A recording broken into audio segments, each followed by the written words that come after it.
નમસ્કાર દર્શક મિત્રો, આપ જોઈ રહ્યા છો સીડી news channel Dhrangadhra.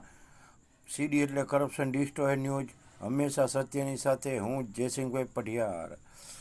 Dhrangadhra ward number 6 રોકડિયા હનુમાન સર્કલથી આગળ બારી સામે આવેલા આ નગરપાલિકાના બનાવેલા મહિલા માટેના શૌચાલય જણાઈ આવે છે. તો આ શૌચાલયની બહાર પણ કચરાના ગંજ ખડકાયેલા છે. એક મોટો ટાંકો પણ ખુલ્લો પડ્યો છે કે જેમાં કોઈ માણસ કે ઢોર પડી જાય તો પણ હાલત ખરાબ થઈ જાય તેવી છે.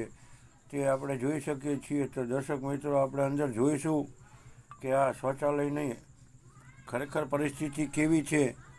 તો આપણે જોઈ શકીએ છીએ કે આ શૌચાલયને તો તાળું મારી દેવામાં આવ્યું છે. તો આ શૌચાલયનું બાળ મરણ થયું હશે કોઈ પણ કારણોસર હોય, અને આ બધા આજુબાજુના વિસ્તારના મહિલાઓ બહેનો આ શૌચાલયમાં શૌચક્રિયા કરવા જતા હશે.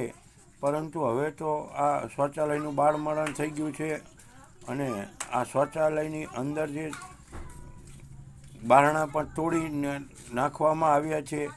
તો કારણ ગમે તે હોય, પરંતુ આ જગ્યાએ જે શૌચાલય બનાવવામાં આવ્યા છે તેમાં રૂપિયાનો બગાડ થયો હોય તેવું જ જણાઈ રહ્યું છે.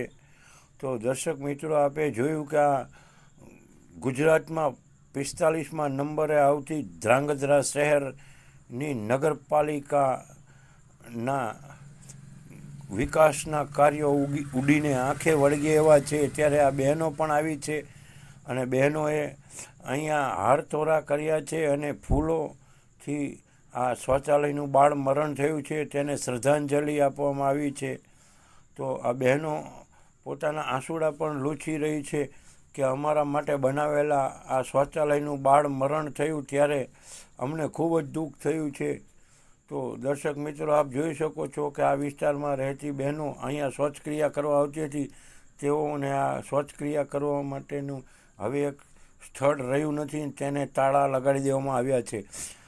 નગરપાલિકાની આયોજન કમિટીના ચેરમેન તથા ચીફ ઓફિસર તથા સેનિટેશન વિભાગના કર્મચારીઓ કે ચેરમેનને પણ આ દુઃખ થયું હશે કે આ શૌચાલયનું બાળ મરણ થયું. પરંતુ આ બહેનો દુઃખ વ્યક્ત કરી રહી છે કે આ અમારા માટે શૌચાલય બનાવવામાં આવ્યું હતું, પણ તેનું બાળ મરણ થયું છે, અને આગામી સમયમાં આનું બેસણું પણ રાખવામાં આવશે તેવી માહિતી જાણવા મળી રહી છે. તો જોઈએ છીએ હવે આગળ શું થાય છે. ખરેખર જોવા જઈએ તો આ કુંડી પણ અંદર દેખાઈ રહી છે, તેમાં માણસ કે કોઈ પડી જાય તો તેની પણ હાલત સાજી ન રહે એવી હાલત છે. તો દર્શક મિત્રો, સીડી ન્યૂઝ ચેનલને જોતા રહેજો, શેર સબસ્ક્રાઈબ કરતા રહેજો. આભાર.